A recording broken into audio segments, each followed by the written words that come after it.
Considering the question on feeling sleepy, dull, and restlessness. So we get what's called hypoactivity, means not enough activity, so the mind goes dull and feels dead. You can't really use it. And you get hyper, which means it's just going so fast you can't rein it in. There's this kind of energy fluctuation. And something like this is pretty common, you know, sometimes in moderated extent, sometimes quite deep. It's because, that's how we go about meditating, really, and recognizing we, come from situations which are quite stimulating. There's lots of things to do and think about, get involved with. So energy's pumping away. So you just basically respond to what's happening. Okay, this, that, and then you do something to get the response. And when that switches off, the mind goes,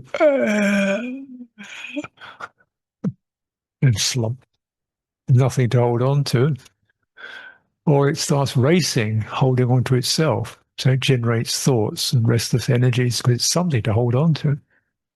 And this is quite tricky. So we have to really take the word meditation and sort of just put it gently to one side and say, can I be at peace with myself?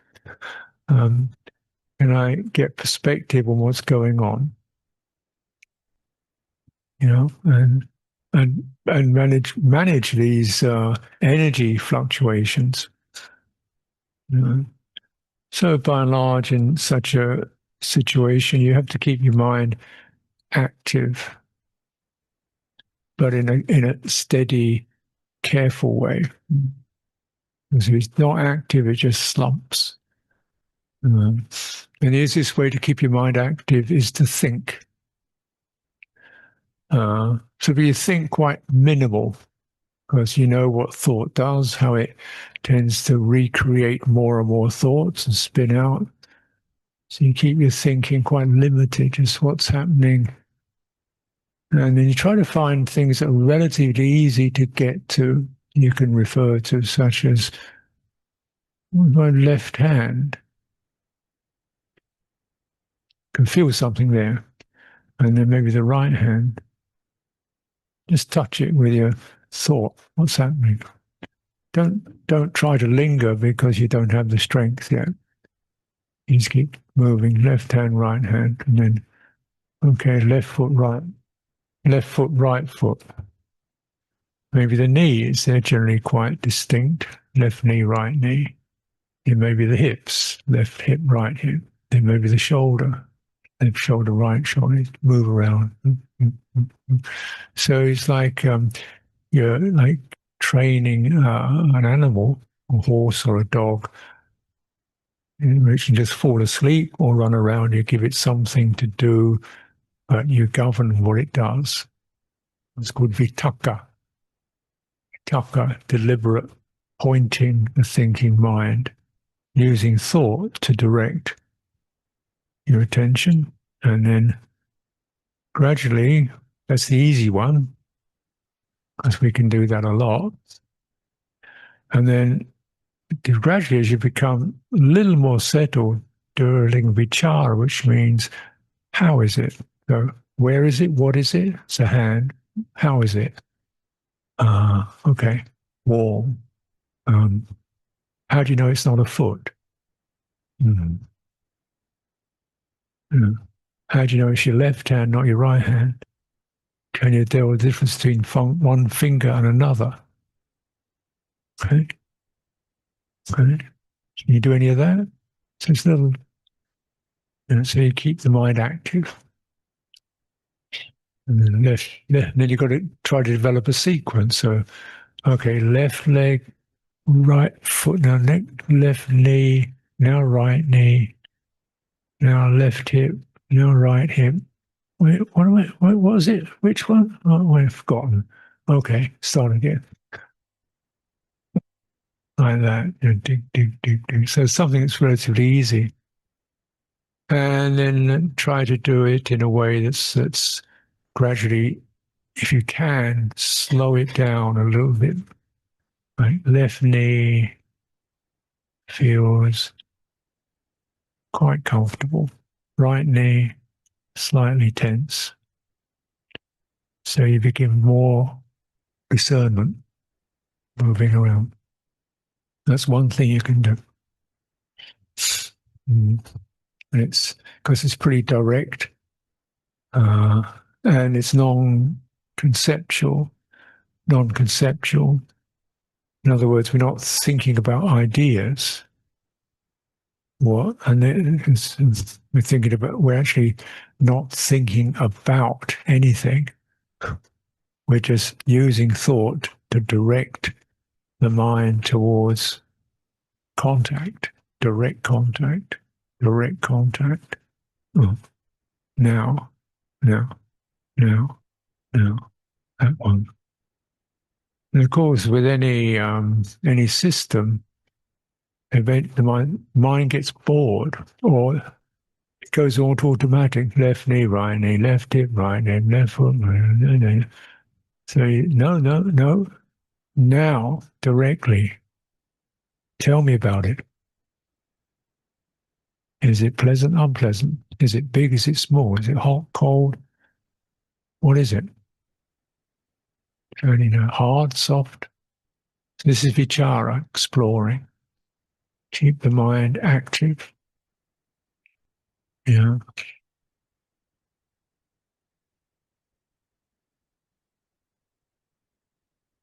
Mm.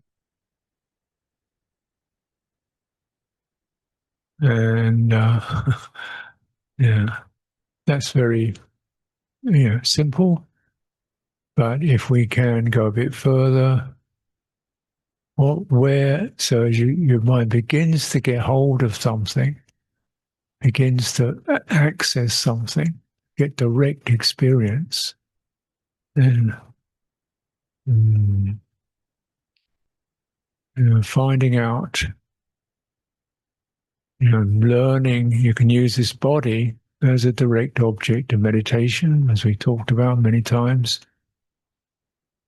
How tall is it? How do you know it's tall? And then doing simple things like that, just sheer measurement. Mind's good at measurement. And if it begins to stabilize, then where's pleasure and pain? Where's degrees of pleasure and sort of not so comfortable? And then where is it most comfortable? Now when you've got to that point, you've got enough access to begin to go a bit deeper.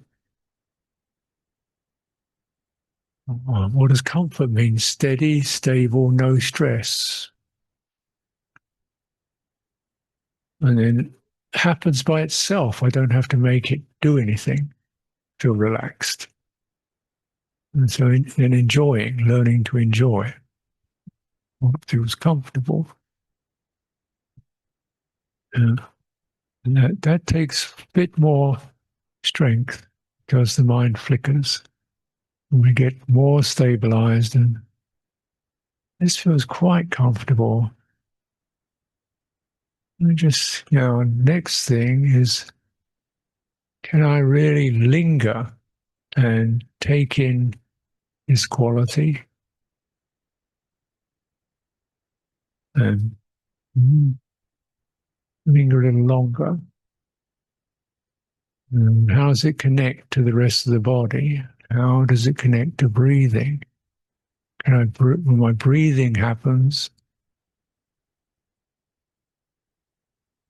breathe to where it's comfortable. Focus on where it's comfortable in your body. See if you can sense your breathing right there. Then the idea is you move from sheer measurement in terms of place This, that, to begin to a subtler form of measurement in terms of feeling. Well, this is brighter, warmer, more comfortable. And it's a subtler level of measurement. But then that goes deeper because the quality of feeling, actually will hold the mind. Whereas a thought doesn't hold it. Thought's just gone. And you can think that you connect a thought, not to a concept, which doesn't last very long, to a feeling. The feeling lingers, and your heart, your chitta goes into it. Oh, I like that. So the feeling then helps to take one's attention to stability. You stabilize around feeling that's steady, comfortable. Yeah. And ideally, not associated with just external sensations, which are very unreliable, but the internal process, breathing in and out, which is the most reliable bodily experience you can have. It keeps going till the last second of your life. You can't get more reliable than that.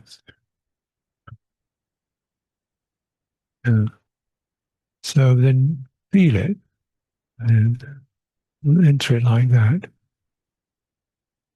And so you can kind of gradually step process from active to more receptive. And again, we're in active mode, you're sleepy, keep your eyes open. Hold your eye, focus on a simple point in front of you.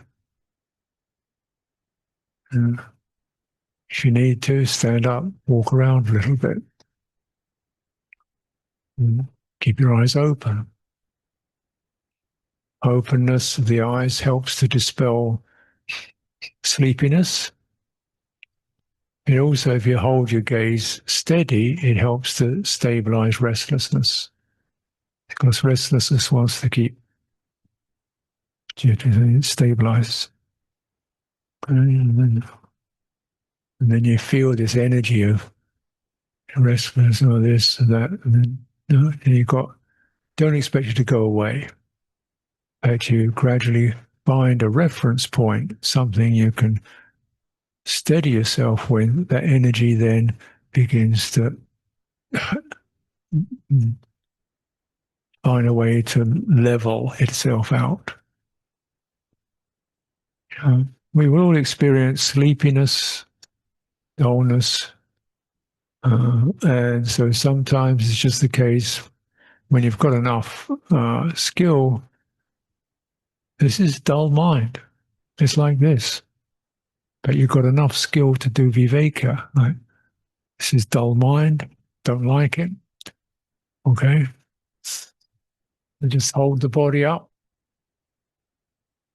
Hold the body up. So you've got enough using the body just so that it acts as a leverage away from the mind state.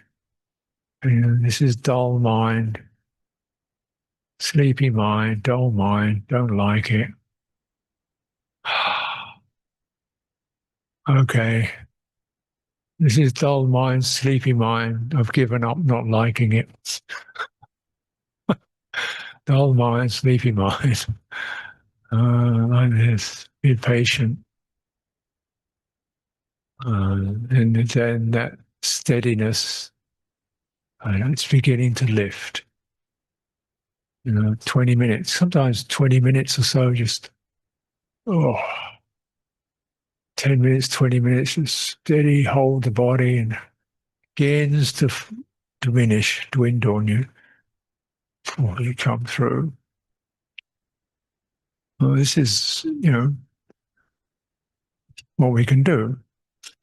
Possible, but you lose some strength, some faith, some confidence, and enough of that capacity to separate from the mind state. If you're not good at that yet, then you need to use something much more directed to points you can get clear about, just as I've mentioned. So take any of that that may be relevant for you. Remember, any of us, when we're building our mindfulness, need to keep that sense of check, check, back again, because mindfulness is not. You have to establish it with effort. Steady, gentle. Uh, uh, uh, uh, uh. Don't get frustrated. It does take that kind of practice process. And it's gentle, steady, patient again.